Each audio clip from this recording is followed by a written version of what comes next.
Desaparecidos. El millonario Alfred Lowenstein. La madrugada del 4 de julio de 1928, el aeropuerto de Croydon, el mayor aeropuerto comercial de Inglaterra, estaba más tranquilo de lo normal. Esperando en la pista solo había un avión privado, un Fokker F-7. Al poco de dar las 6, el Fokker despegó rumbo a Bruselas, Bélgica, cruzando el Canal de la Mancha.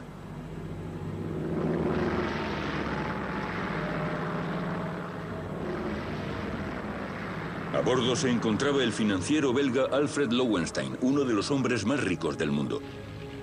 Pero cuando el avión aterrizó en suelo francés, el mago de las finanzas ya no estaba a bordo. En algún punto sobre el Canal de la Mancha, a una altitud de 1200 metros, Alfred Lowenstein desapareció sin dejar rastro.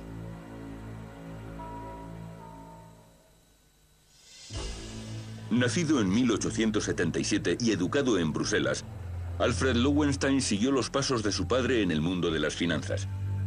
Cuando la bolsa de Bruselas se vio afectada por una serie de crisis alrededor del año 1900, su padre acabó en bancarrota. La familia Lowenstein se quedó sin un duro. Le correspondió a Alfred saldar la deuda familiar. Dando un paso que fijó la tendencia de su carrera futura, Lowenstein se lanzó a la piscina e invirtió el capital que le quedaba en una compañía de transporte con problemas, la Brazilian Traction. Para conseguir más capital, vendió bonos a pequeños inversores de toda Europa. La brillantez financiera de Lowenstein permitió a Brazilian Traction cumplir su promesa de construir un servicio de transporte público barato y eficaz para la población de Sao Paulo y Río de Janeiro. La compañía consiguió el monopolio virtual en las industrias de transportes, energía y alumbrado en Brasil y ayudó a sentar las bases de una Sudamérica próspera. Pero la floreciente carrera financiera de Lowenstein se vio repentinamente truncada por el estallido de la Primera Guerra Mundial. En agosto de 1914, el ejército alemán entró en Bélgica. Lowenstein voló a Londres y buscó refugio con su mujer y su hijo de 4 años.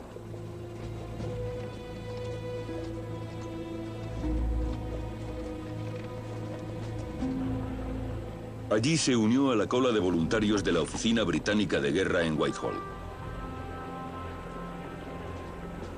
Inmediatamente le alistaron al ejército belga y le dieron el rango de capitán.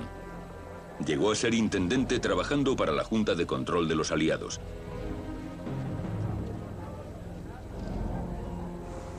Era el responsable de organizar las provisiones de las fuerzas belgas. Esto significaba comprar y vender grandes cantidades de comida, lo que para Lowenstein resultó ser otra oportunidad para ganar dinero.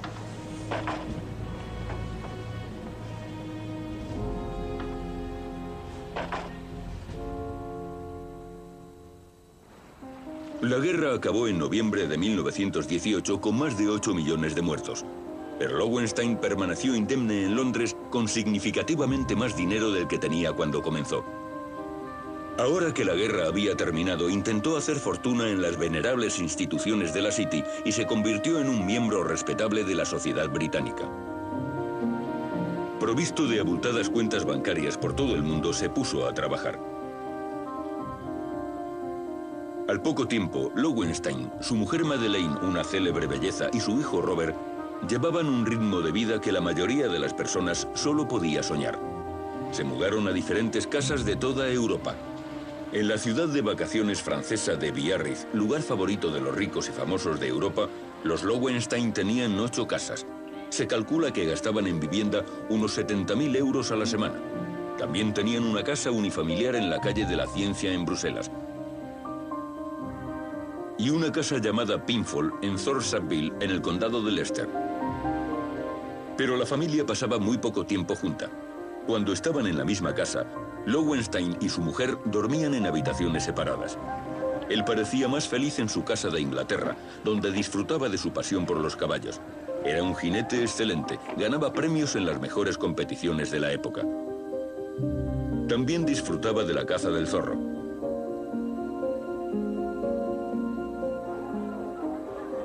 Cuando salía a cabalgar con su grupo local Quorn, Lowenstein se encontraba a menudo junto a Eduardo, el príncipe de Gales, y Jorge, duque de York, que más tarde sería el rey Jorge VI.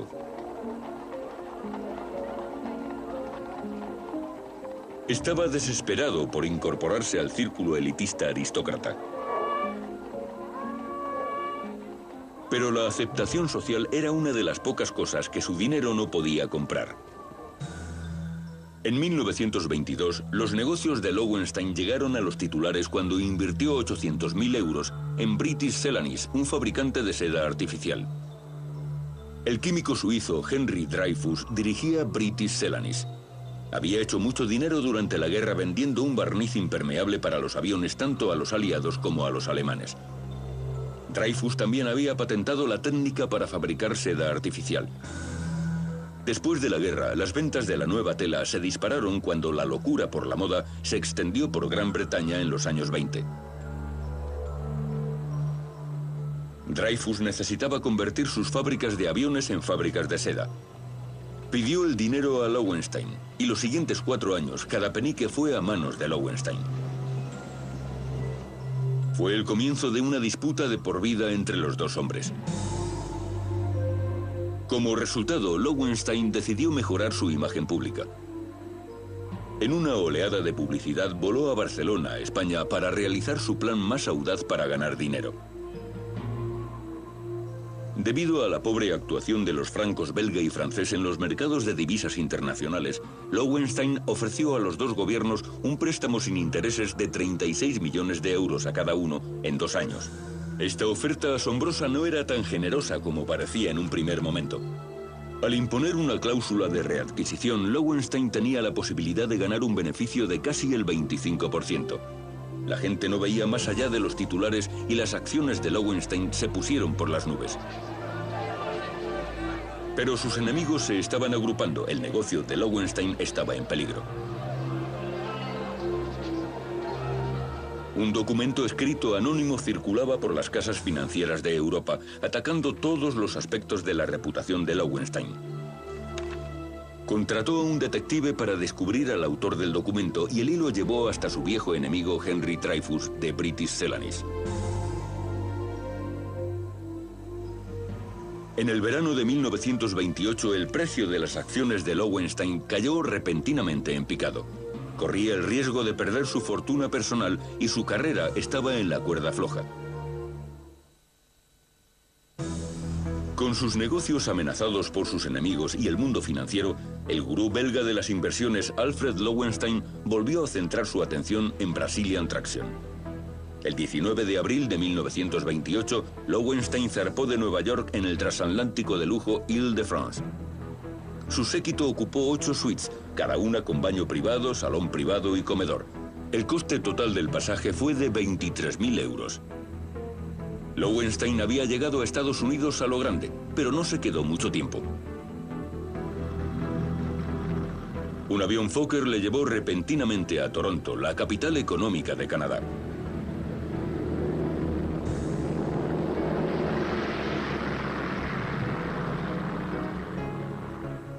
Allí acudió a una reunión de Brazilian Traction.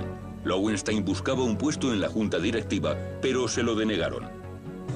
Así que inmediatamente comenzó a planear su próximo asalto, la Asamblea General Anual de Brazilian Traction en julio de 1928.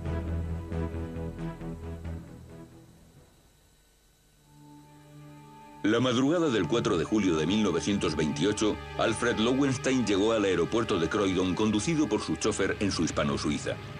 Se desvió rápidamente al edificio de la terminal e hizo una llamada telefónica, concertando una cita para la semana siguiente. Después subió a bordo de su monoplano Fokker 7 privado que le esperaba en la pista para volar a Bruselas. El Fokker era una adquisición reciente, equipado según los requisitos de Lowenstein. Estaba diseñado para ser una oficina volante, con un asiento cómodo para él en la parte delantera de la cabina, una insonorización especial e incluso un baño completo. Lo más en lujos modernos. En este viaje, Lowenstein estaba acompañado por su secretario y más cercano confidente, Arthur Hodgson. A los mandos del avión iba el antiguo piloto de Imperial Airways, Donald Drew, un hombre guapo que entre sus amigos tenía fama de mujeriego. Junto a él, en la cabina de mando, iba el mecánico Robert Little.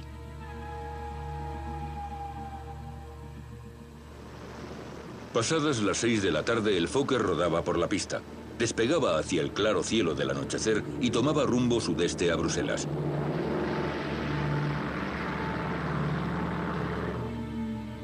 Inmediatamente después del despegue, Lowenstein volvió al trabajo, garabateando notas y pasándoselas a los dos mecanógrafos que esperaban al otro lado del pasillo.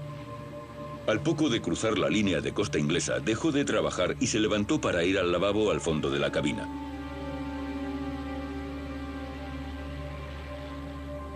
El Fokker se había elevado a 1200 metros sobre el Canal de la Mancha y volaba a 110 nudos de velocidad.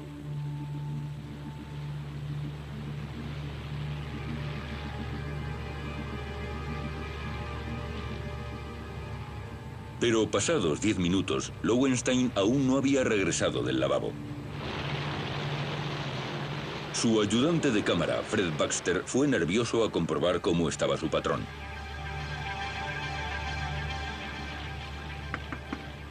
Llamó a la puerta, pero no hubo respuesta.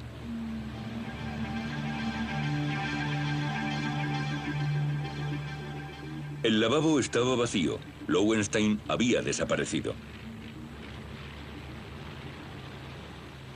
La tripulación registró frenéticamente el pequeño avión.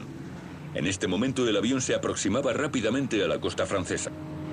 El aeródromo más cercano estaba a 5 minutos de vuelo en Saint-Ingelbert, entre Calais y Dunkirk. Pero el capitán Drew decidió aterrizar en una playa cercana, en Saint Paul, y dirigir él mismo la búsqueda de su empleador desaparecido. La playa era territorio militar y enseguida llegó la policía francesa y comenzó a realizar preguntas. Curiosamente, aunque Drew admitió inmediatamente que habían perdido a su patrón en alguna parte sobre el canal, pasó al menos media hora hasta que revelaron su nombre. La policía los liberó para que llevasen el avión a un hangar en el aeródromo de Saint-Ingelbert para una investigación en profundidad.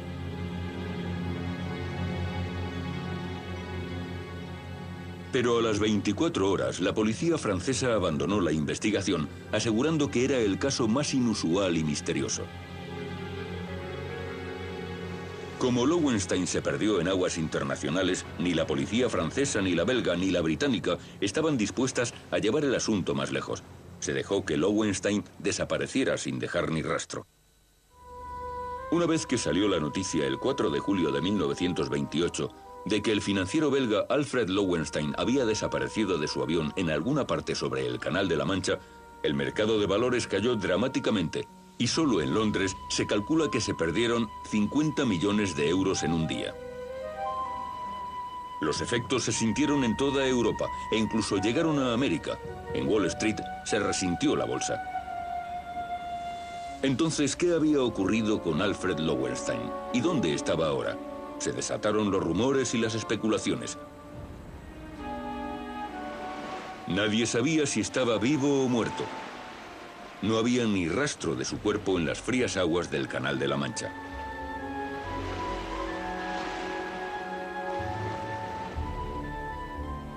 Se había tirado secretamente en paracaídas desde el avión y le había recogido un yate que esperaba para poder escapar de sus problemas financieros.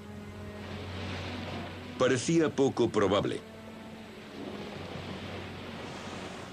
O se había suicidado lanzándose desde el avión. Ese no era el estilo de Lowenstein.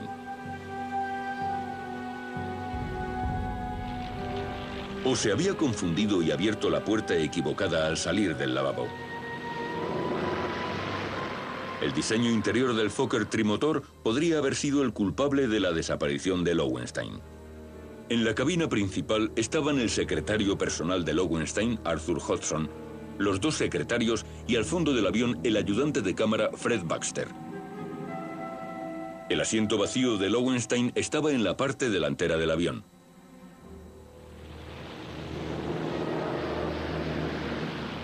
El lavabo estaba separado de la cabina principal por un pequeño vestíbulo.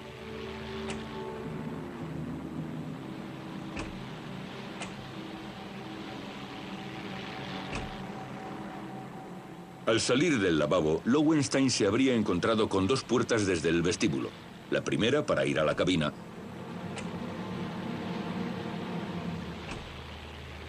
y la segunda para salir del avión. ¿Podría haber abierto la puerta equivocada y haberse caído del avión por accidente sin que nadie se diera cuenta? Si la puerta exterior se hubiera abierto, se habría oído más el motor. Pero los pasajeros, todos en la parte del avión más cercana a la salida, aseguraron que no habían oído nada inusual. Además, como la puerta solo podía abrirse contra la corriente, hubiera sido demasiado pesada para abrirla por accidente. ¿Decían la verdad los pasajeros o de algún modo estaban involucrados en la desaparición de su empleador? Si Alfred Lowenstein fue asesinado, ¿quién fue el asesino? El sospechoso más evidente era su viejo enemigo en los negocios, Henry Dreyfus. Se rumoreaba que como había identificado a Dreyfus como el autor del documento difamatorio, Lowenstein había planeado denunciarle.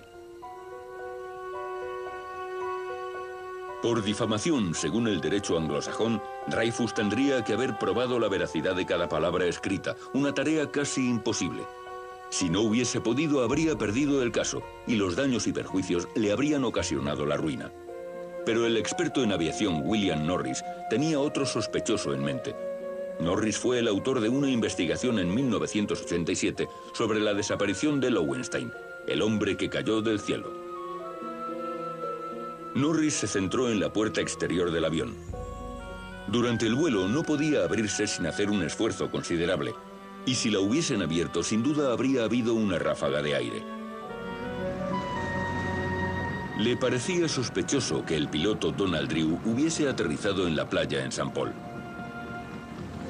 ¿Por qué se arriesgó a un aterrizaje complicado en una playa cuando había un aeródromo a solo 5 minutos? ¿Tenía algo que esconder? En los días que siguieron a la desaparición de Lowenstein, Drew ofreció varias entrevistas a los periodistas y surgieron dos historias contradictorias. En el New York Times, Drew aseguró que pensó en buscar a su empleador desaparecido, pero no hubiese servido de nada. También declaró que había aterrizado inmediatamente en la playa. Pero en The Times de Londres citaron a Drew diciendo: «Inmediatamente cambié el curso y busqué durante un tiempo el sitio donde el capitán Lowenstein podía haber caído». La inexactitud nunca fue investigada. La siguiente declaración pública de Drew fue en Bruselas, el 9 de julio de 1928. La señora Lowenstein había solicitado la investigación para que un juez pudiese emitir el certificado de defunción en ausencia del cuerpo de su marido y se pudiese leer el testamento. Debido a la rapidez con la que la policía francesa cerró sus investigaciones, la vista de Bruselas no fue oficial, los testigos no estaban bajo juramento y no hubo contrainterrogatorio. Así que cuando el tribunal escuchó de Donald Drew que el mecánico Robert Little y él habían realizado unos experimentos en el aire y la puerta exterior se había abierto sin dificultad, no pudieron hacer nada más que aceptar el testimonio. Sin embargo, en el mundo aéreo muchos no estaban de acuerdo con la declaración de Drew. El tribunal no escuchó los testimonios de ningún experto en aviación, pero la revista The Aeroplane imprimió una de las muchas opiniones para cuestionar la declaración de Drew. La puerta de un Fokker nunca se abre por accidente, aseguraba. Nuevamente se desconfiaba del testimonio esencial de Donald Drew. Pero como la policía francesa no investigaba el caso como un crimen, el juez belga tenía muy poco poder legal. Hizo lo único que pudo para manifestar su duda. Se negó a conceder el certificado de defunción a Madeleine Lowenstein. Madeleine y su hijo de 18 años, Bobby, esperaban ansiosamente mientras la herencia quedaba suspendida en la cuerda floja, con un valor de 40 millones de euros en el mercado abierto. A los 15 días de su desaparición, un pescador francés encontró el cadáver de Lowenstein flotando boca abajo en el Canal de la Mancha, a unos 16 kilómetros al noreste del Cabo Grinet. Curiosamente, solo llevaba unos calzoncillos de seda, calcetines de seda y zapatos. Se realizó la autopsia por petición de la familia Lowenstein. Resultó que Lowenstein no había sido envenenado y que todavía estaba vivo cuando chocó contra el agua. Los rumores de asesinatos se disiparon rápidamente y por fin se pudo leer el testamento. Alfred Lowenstein fue enterrado 2 días después en una tumba sin nombre en Francia. Su mujer estaba demasiado agotada como para acudir. Con la fortuna intacta, Madeleine se reinsertó en la sociedad, segura al saber que el dinero estaba a salvo en el banco y no habría más juegos financieros. No se fue más allá en la investigación de la muerte del millonario belga. La policía no estaba interesada y su viuda, Madeleine Lowenstein, parecía encantada de poder dejar atrás el dolor. ¿Podría Madeleine, con ayuda del piloto, haber instigado el asesinato de su marido? No hay pruebas de una aventura, pero Drew era un conocido mujeriego y Madeleine era una mujer hermosa. Si tenían un secreto, se fue con ellos a la tumba. Ambos murieron en una década. Por tanto, la extraña muerte de Alfred Lowenstein sigue siendo un misterio hasta nuestros días.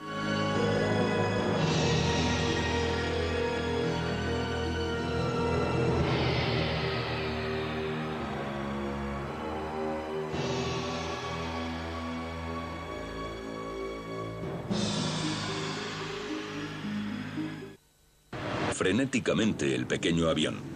En este momento el avión se aproximaba rápidamente a la costa francesa.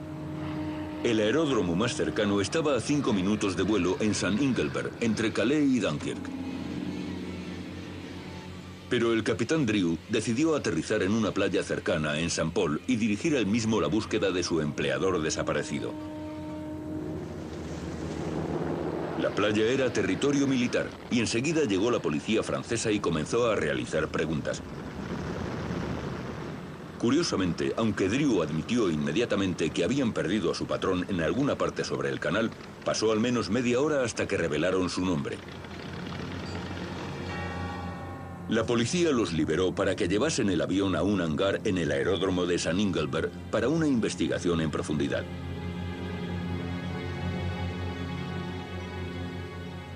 Pero a las 24 horas, la policía francesa abandonó la investigación, asegurando que era el caso más inusual y misterioso. Como Lowenstein se perdió en aguas internacionales, ni la policía francesa, ni la belga, ni la británica estaban dispuestas a llevar el asunto más lejos. Se dejó que Lowenstein desapareciera sin dejar ni rastro. Una vez que salió la noticia el 4 de julio de 1928, de que el financiero belga Alfred Lowenstein había desaparecido de su avión en alguna parte sobre el Canal de la Mancha, el mercado de valores cayó dramáticamente y solo en Londres se calcula que se perdieron 50 millones de euros en un día. Los efectos se sintieron en toda Europa e incluso llegaron a América. En Wall Street se resintió la bolsa. Entonces, ¿qué había ocurrido con Alfred Lowenstein? ¿Y dónde estaba ahora? Se desataron los rumores y las especulaciones. Nadie sabía si estaba vivo o muerto. No había ni rastro de su cuerpo en las frías aguas del Canal de la Mancha.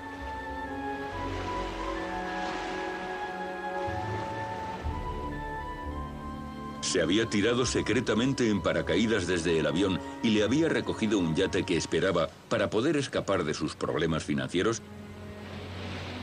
Parecía poco probable. O se había suicidado lanzándose desde el avión. Ese no era el estilo de Lowenstein.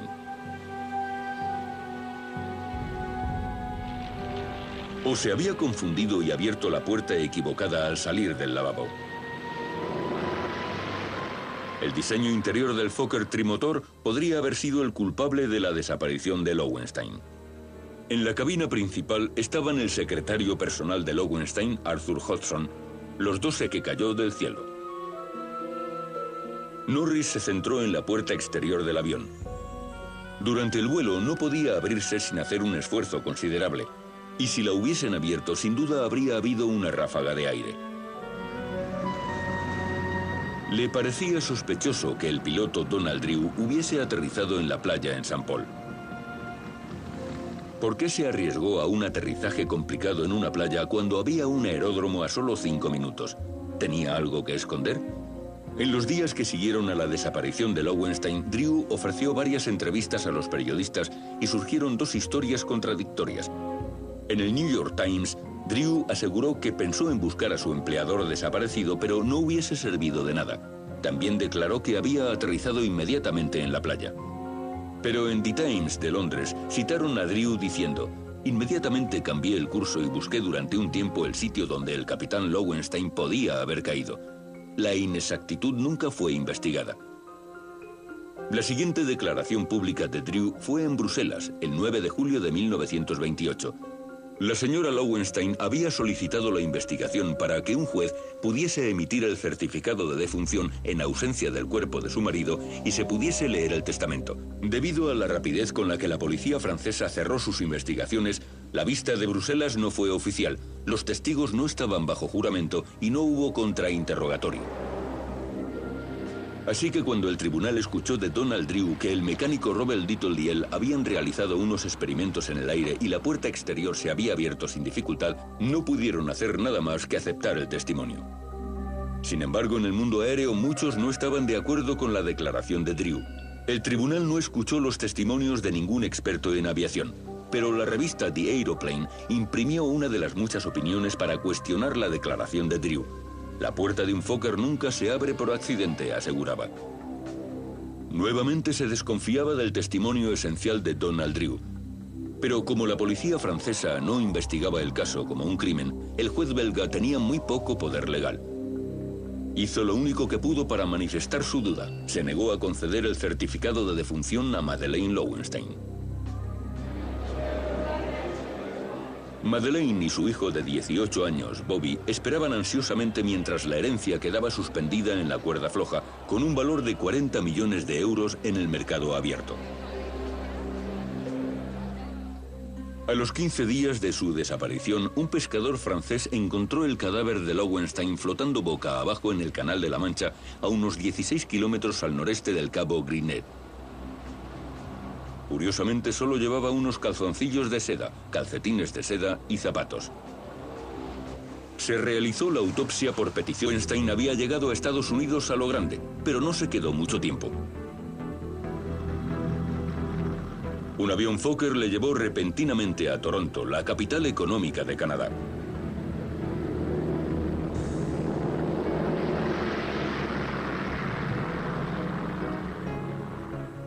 Allí acudió a una reunión de Brazilian Traction.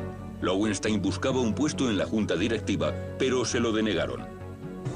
Así que inmediatamente comenzó a planear su próximo asalto, la Asamblea General Anual de Brazilian Traction en julio de 1928.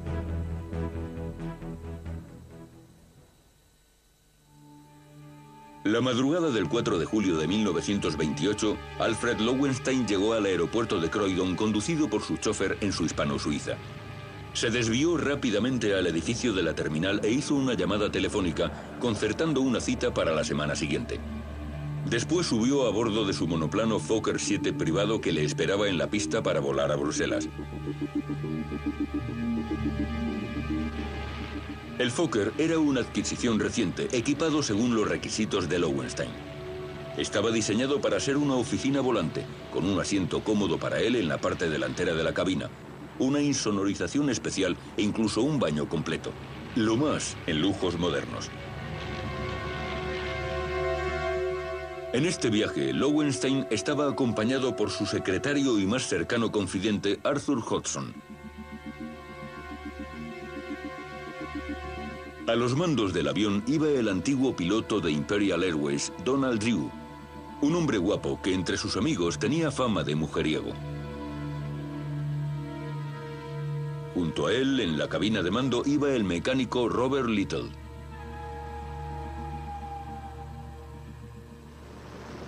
Pasadas las 6 de la tarde, el Fokker rodaba por la pista. Despegaba hacia el claro cielo del anochecer y tomaba rumbo sudeste a Bruselas.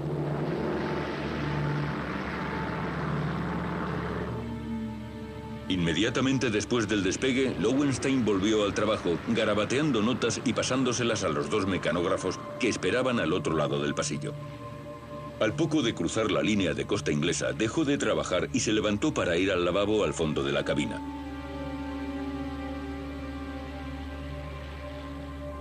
El Fokker se había elevado a 1200 metros sobre el Canal de la Mancha y volaba a 110 nudos de velocidad.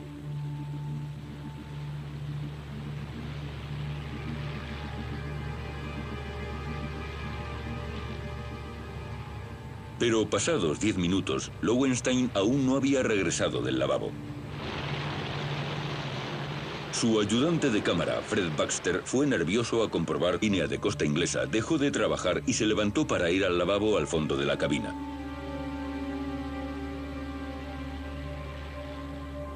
El Fokker se había elevado a 1200 metros sobre el Canal de la Mancha y volaba a 110 nudos de velocidad.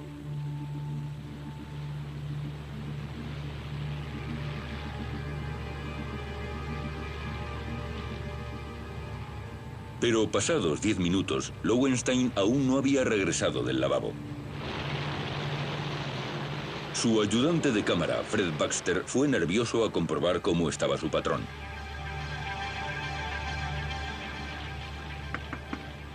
Llamó a la puerta, pero no hubo respuesta.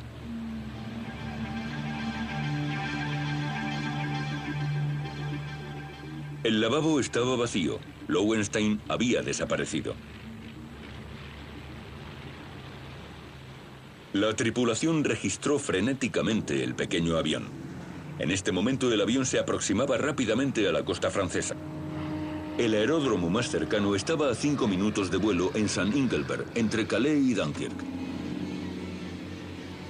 Pero el capitán Drew decidió aterrizar en una playa cercana, en Saint Paul, y dirigir él mismo la búsqueda de su empleador desaparecido.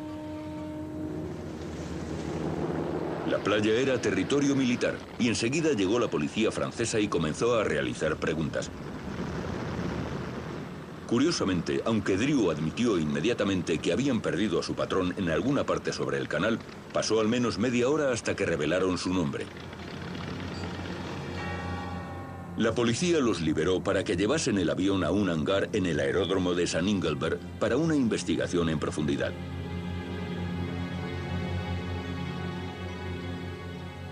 Pero a las 24 horas, la policía francesa abandonó la investigación, asegurando que era el caso más inusual y misterioso. Como Lowenstein se perdió en aguas internacionales, ni la policía francesa, ni la belga, ni la británica estaban dispuestas a llevar el asunto más lejos. Se dejó que Lowenstein desapareciera sin dejar ni rastro. Una vez que salió la noticia el 4 de julio de 1928, de que el financiero belga Alfred Lowenstein había desaparecido de su avión en alguna parte sobre el Canal de la Mancha, el mercado de valores cayó dramáticamente y solo en Londres se calcula que se perdieron 50 millones de euros en un día. Los efectos se sintieron en toda Europa e incluso llegaron a América. En Wall Street se resintió la bolsa. Entonces, ¿qué había ocurrido con Alfred Lowenstein? ¿Y dónde estaba ahora? Se desataron los rumores y las especulaciones. Nadie sabía si estaba vivo o muerto. Anónimo circulaba por las casas financieras de Europa, atacando todos los aspectos de la reputación de Lowenstein. Contrató a un detective para descubrir al autor del documento y el hilo llevó hasta su viejo enemigo Henry Dreyfus de British Celanese. En el verano de 1928 el precio de las acciones de Lowenstein cayó repentinamente en picado. Corría el riesgo de perder su fortuna personal y su carrera estaba en la cuerda floja. Con sus negocios amenazados por sus enemigos y el mundo financiero, el gurú belga de las inversiones Alfred Lowenstein volvió a centrar su atención en Brazilian Traction. El 19 de abril de 1928, Lowenstein zarpó de Nueva York en el transatlántico de lujo Île-de-France. Su séquito ocupó 8 suites, cada una con baño privado, salón privado y comedor. El coste total del pasaje fue de 23.000 euros. Lowenstein había llegado a Estados Unidos a lo grande, pero no se quedó mucho tiempo. Un avión Fokker le llevó repentinamente a Toronto, la capital económica de Canadá.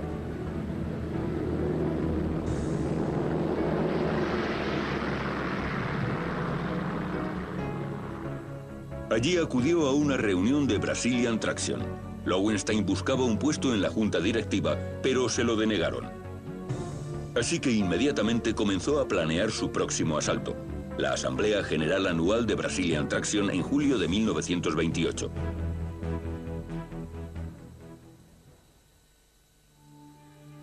La madrugada del 4 de julio de 1928, Alfred Lowenstein llegó al aeropuerto de Croydon conducido por su chofer en su hispano-suiza.